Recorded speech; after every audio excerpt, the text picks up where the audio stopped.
Hi friends, మీరు చూస్తున్నారు Telugu future tech vlogs. So మొత్తానికి అయితే ఏంటంటే ఈరోజు ఒప్పో రెనో 14 సిరీస్ ఉంది కదా, దానికి సంబంధించిన కంప్లీట్ డీటెయిల్స్ అయితే ఈ వీడియోలో చూద్దాము. ఓకేనా? ఈ వీడియోని ఫస్ట్ నుండి చివరి వరకు చూడండి, మీకు క్లియర్గా అర్థమవుతుంది అనమాట. ఎక్కడ కూడా మిస్ కాకుండా చూడండి. దీని ప్రైస్ ఏంటి, దీని స్పెక్స్ ఏంటి, ఎప్పుడు సేల్కి వస్తానైతే కంప్లీట్ డీటెయిల్స్ ఇస్తా. అసలు ఈ ఒప్పో రెనో సిరీస్ అంటే అందరికీ తెలుసు. సో మొత్తం కంప్లీట్గా ఆఫ్లైన్ టార్గెట్ మొబైల్స్, అది కూడా ముఖ్యంగా ఏంటంటే కెమెరాని టార్గెట్గా చేసి తీసుకొస్తారనమాట. ఇప్పుడు ఈ మొబైల్లో ఫస్ట్ ఏంటంటే మనం ఈ రెండు మొబైల్స్ కూడా ఇండియా కంట్రీలోనే లాంచ్ అయినాయి, గుర్తుపెట్టుకోండి. ఫస్ట్ ఏంటంటే మనం ఒప్పో రెనో 14 Pro ఈ మొబైల్ ఉంది కదా, దీనికి సంబంధించిన ఫుల్ డీటెయిల్స్ అయితే మనం కంప్లీట్గా చూద్దాము. దీని డిస్ప్లే డీటెయిల్స్ చూసుకున్నట్లయితే 6.83 ఇంచెస్ 1.5K OLED డిస్ప్లే ఉంటుంది. ఇది LTPO ప్యానల్తో వస్తుంది. అదేవిధంగా 120Hz డిస్ప్లే రిఫ్రెష్ రేట్ ఉంటుంది. 1200 nits వచ్చేసి పీక్ బ్రైట్నెస్ లెవెల్స్ ఉంటాయి. దీనికి HDR10+ సపోర్ట్ కూడా ఉంటుంది, అది గుర్తుపెట్టుకోండి అనమాట. సో డిస్ప్లే పరంగా అయితే ఎలాంటి ఇబ్బంది ఏం లేదనమాట. మంచి డిస్ప్లే అయితే యూజ్ చేయడం జరిగింది. ఇక దీంట్లో ప్రాసెసర్ చూసుకుంటే మన ఇండియాలోనే మొట్టమొదటి మొబైల్ అనమాట. మీడియాటెక్ డైమెన్సిటీ 8450 ప్రాసెసర్తో వచ్చిన మొబైల్ కూడా ఇదే, గుర్తుపెట్టుకోండి. దీంట్లో ర్యామ్ అండ్ స్టోరేజ్ చూసుకుంటే LPDDR5X ర్యామ్ ఉంటుంది. UFS 3.1 స్టోరేజ్తో వస్తుంది. ఇక బ్యాటరీ అండ్ ఛార్జింగ్ చూసుకున్నట్టయితే 6200 mAh బ్యాటరీ ఉంటుంది. 80 watts wide charging, 50 watts wireless charging అయితే సపోర్ట్ అనేది చేస్తుంది, అది గుర్తుపెట్టుకోండి. ఇక దీంట్లో కెమెరా సెటప్ చూసుకున్నట్టయితే మెయిన్ హైలైట్ ఇదే అనమాట. ఈ మొబైల్కి వీళ్ళు ముఖ్యంగా ఆఫ్లైన్లో కెమెరాని టార్గెట్ తీసుకొస్తారు. ప్రైజెస్ కూడా ఎక్కువ పెడతారు అనమాట. ఓకేనా? ఫ్రంట్ కెమెరా చూసుకుంటే 50 మెగాపిక్సెల్ ఉంటుంది. సామ్సంగ్ JN5 సెన్సార్ ఉంటుంది. ఇక బ్యాక్ సైడ్ చూసుకుంటే ట్రిపుల్ కెమెరా సెటప్ ఉంటాయి. ఆ 3 కెమెరాస్ కూడా 50 మెగాపిక్సెల్స్ కెమెరాసే, గుర్తుపెట్టుకోండి. 50 మెగాపిక్సెల్ మెయిన్ కెమెరా ఉంటుంది, విత్ OIS తో వస్తుంది, అది గుర్తుపెట్టుకోండి. OIS అంటే ఆప్టికల్ ఇమేజ్ స్టెబిలైజేషన్. ఇదేంటంటే ఓమ్ని విజన్ సెన్సార్తో వస్తుంది. 50 megapixel ultra wide angle lens ఉంటాయి, ఇది కూడా ఓమ్ని విజన్ సెన్సార్తో వస్తుంది. ఇంకోటి కూడా 50 మెగాపిక్సెలే, ఇది వచ్చేసి సామ్సంగ్ JN5 సెన్సార్ ఉంటుంది, టెలిఫోటో లెన్స్ అనమాట. 3.5X ఆప్టికల్ జూమ్ చేయొచ్చు, ఇది కూడా విత్ OIS తో వస్తుంది. OIS ఎలాంటి వాళ్ళకి యూజ్ అవుతుంది అంటే మన చేతులు అనేది బాగా షేక్ అవుతుంటాయి చూసిన వాళ్ళకైతే మంచిగా సెట్ అవుతుంది అనమాట. ఎందుకంటే ఆ OIS అనేది దాన్ని తీసేస్తారు అనమాట, షేకింగ్ తీసేసి మీకు మంచి ఫొటోస్ అయితే ఇస్తారు అనమాట. అంటే ఫోటో తీసినా మంచిగా క్లియర్గా ఉంటుంది అనమాట, ఎక్కడ బ్లర్ అయినట్టు కూడా అలా ఏమి ఉండదు అనమాట, అది గుర్తుపెట్టుకోండి. ఇక్కడ ఏంటంటే దీనికి బాగా ప్లస్ పాయింట్ ఏంటంటే ఫ్రంట్ కెమెరా యూజ్ చేసి అలాగే బ్యాక్ కెమెరా యూజ్ చేసి 4K 60 FPS అయితే మీరు వీడియోని అనేది రికార్డ్ చేయొచ్చు, అది గుర్తుపెట్టుకోండి. ఓకేనా?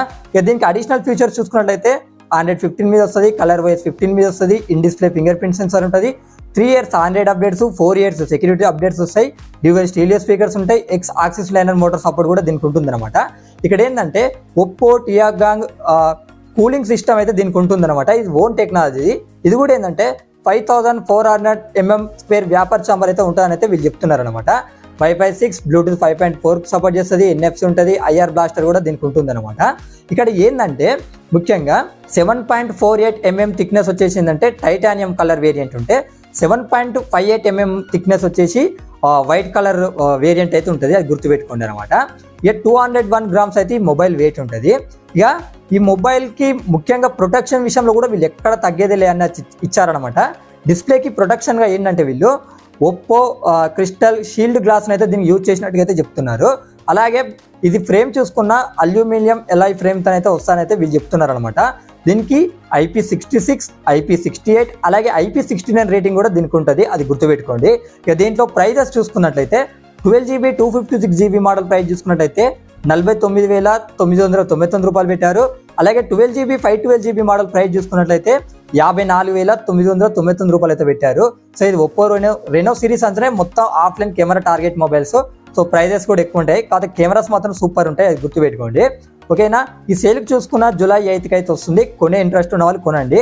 ఇక దీనికి కలర్స్ చూసుకున్న టైటానియం గ్రే కలర్ ఉంటుంది, ఇంకోటి పేర్లు వైట్ అనేది తీసుకురావడం జరిగింది అనమాట. ఇప్పుడు ఏంటంటే మనం ఒప్పో రెనో 14 5G ఈ మొబైల్కి సంబంధించిన ఫుల్ డీటెయిల్స్ అయితే ఇప్పుడు మనం చూద్దాము. ఇది కూడా సేమ్ అనమాట. డిస్ప్లే సైజ్ చూసుకుంటే 6.59 ఇంచెస్ ఉంటుంది. LTPS AMOLED డిస్ప్లే ఉంటుంది. ఇది కూడా 1.5K రిజల్యూషన్తో వస్తుంది. ఇది కూడా 120Hz డిస్ప్లే రిఫ్రెష్ రేట్ ఉంటుంది. అలాగే 1200 nits వచ్చేసి పీక్ బ్రైట్నెస్ లెవెల్స్ ఉంటాయి, గుర్తుపెట్టుకోండి. ఇక్కడ డిస్ప్లే పరంగా దీనికి తేడా ఏంటంటే సైజ్ అనేది తేడా ఉంది తప్పితే ఇంకా మిగతాది అయితే ఏం తేడా ఉండదు, అది గుర్తుపెట్టుకోండి. ఇక ప్రాసెసర్ విషయానికి వస్తే తేడా అయితే ఉంటుంది అనమాట. ఇక్కడ చూసుకున్నట్లయితే మీడియాటెక్ డైమెన్సిటీ 8350 ప్రాసెసర్ అయితే యూజ్ చేయడం జరిగింది. అక్కడ 84 వాడితే ఇక్కడ 83 ప్రాసెసర్ అయితే యూజ్ చేశారు, అది గుర్తుపెట్టుకోండి. ఇక ర్యామ్ అండ్ స్టోరేజ్ చూసుకుంటే ఎలాంటి చేంజెస్ అయితే ఉండే సేమ్ ఉంటాయి అనమాట. LPDDR5X ర్యామ్ ఉంటుంది, UFS 3.1 స్టోరేజ్ ఉంటుంది. ఇక్కడ ముఖ్యంగా ఇక్కడ చూడండి ఆ బ్యాటరీలో కూడా కొద్దిగా ఉంటుంది చేంజ్ అనమాట. ఇక్కడ 200 mAh తగ్గుతుంది అనమాట. 6000 mAh బ్యాటరీ ఉంటుంది. 80 వాట్స్ వైర్ ఛార్జింగ్ అయితే సపోర్ట్ చేస్తుంది. అక్కడ మనకు ప్రో వర్షన్లో 50 వాట్స్ వైర్లెస్ ఛార్జింగ్ సపోర్ట్ ఉంది కదా, ఇక్కడైతే లేదు, అది గుర్తుపెట్టుకోండి. సో ఇదే చేంజెస్ అనమాట. దీని కెమెరా సెటప్ చూసుకున్నట్టయితే ఫ్రంట్ సైడ్ సేమ్ ఉంటాయి అనమాట. రెండు మొబైల్స్ కూడా గుర్తుపెట్టుకోండి. 50 మెగాపిక్సెల్ కెమెరా ఉంటుంది. ఇక బ్యాక్ సైడ్ చూసుకుంటే చేంజెస్ అయితే ఉంటాయి, గుర్తుపెట్టుకోండి. 50 మెగాపిక్సెల్ మెయిన్ కెమెరా ఉంటుంది. సోనీ LYT 600 సెన్సార్ ఉంటుంది విత్ OIS తో వస్తుంది. అందరికి ముందే చెప్పినగా OIS అంటే ఏంటనేది. 8 మెగాపిక్సెల్ వచ్చేసి అల్ట్రా వైడ్ యాంగిల్ లెన్స్ ఉంటాయి. సో ఇక్కడ మెయిన్ డిఫరెన్స్ అనమాట. ఇంకోటి కూడా 50 మెగాపిక్సెల్ ఉంటుంది. మరి ఏం సెన్సార్ యూజ్ చేస్తారో కరెక్ట్ అయితే ఇన్ఫర్మేషన్ లేదు. ఇది కూడా టెలిఫోటో లెన్సే. దీనికి కూడా OIS ఉంటుంది. 3.5x ఆప్టికల్ జూమ్ కూడా దీనికి చేయొచ్చు. ఫ్రంట్ కెమెరా అలాగే బ్యాక్ కెమెరా యూజ్ చేసి కూడా మీరు 4K 60 FPS అయితే మీరు వీడియో రికార్డ్ చేయొచ్చు, అది గుర్తుపెట్టుకోండి. దీనికి అడిషనల్ ఫీచర్స్ చూసుకున్నట్టయితే 115 మీద వస్తుంది, కలర్ OS 15 మీద వస్తుంది, 3 years Android updates, 4 years security updates వస్తాయి. అదే విధంగా ఇక్కడ ఏంటంటే in display finger print sensor ఉంటుంది. డ్యూయల్ స్టీరియో స్పీకర్స్ కూడా దీనికి ఉంటాయి అనమాట. ఇక్కడ ఏంటంటే 4700 mm² వ్యాపర్ కూలింగ్ సిస్టమ్ కూడా దీనికి ఉంటుందని వీళ్ళు చెప్తున్నారు. Wi-Fi 6, Bluetooth 5.4, NFC అయితే ఉంటుందని వీళ్ళు చెప్తున్నారు అనమాట. ఇక్కడ ఏంటంటే 7.4 mm థిక్నెస్ ఉంటుంది, 187 grams అయితే వెయిట్ ఉంటుందంట. ఇక్కడ ఏంటంటే దీనికి కూడా డిస్ప్లేకి గొరిల్లా గ్లాస్ 7i ప్రొటెక్షన్ అయితే యూజ్ చేయడం జరిగింది, గుర్తుపెట్టుకోండి. అలాగే IP66, IP68 అలాగే IP69 రేటింగ్ కూడా దీనికి ఉంటుందని అయితే వీళ్ళు చెప్తున్నారు. ఈ మొబైల్ ప్రైజెస్ అయితే ఇప్పుడు చూద్దాము. 8GB 128GB మోడల్ ప్రైస్ చూసుకున్నట్టయితే 37,999 రూపాయలు పెట్టారు. 12GB 256GB మోడల్ ప్రైస్ చూసుకున్నట్టయితే 39,999 రూపాయలు పెట్టారు. 12GB 512GB మోడల్ ప్రైస్ చూసుకున్నట్టయితే 42,999 రూపాయలు అయితే పెట్టడం జరిగిందనమాట. ఇక సేల్ డేట్ చూసుకున్నట్టయితే జూలై 3కే వచ్చిందనమాట. అంటే నిన్ననే వచ్చింది, బట్ నాకు కొద్దిగా వర్క్ ఉండడం వల్ల చేయలేకపోయినా. ఓకేనా. ఇక కలర్స్ చూసుకున్నట్టయితే ఇక్కడ ఫారెస్ట్ గ్రీన్ అలాగే పేర్లు వైట్ అనమాట. పేర్లు వైట్ అనేది ఏంటంటే ప్రో వర్షన్లో ఉంది, నార్మల్ వర్షన్లో కూడా ఉంది. నా వరకు పేర్లు వైటే కొద్దిగా మంచిగా అనిపిస్తుంది. సో మీకేమనిపిస్తుందో కింద కామెంట్ సెక్షన్లో మెన్షన్ చేయండి. ఇలాంటి వీడియోస్ కోసం మన ఛానల్ని సబ్స్క్రైబ్ చేసుకోండి.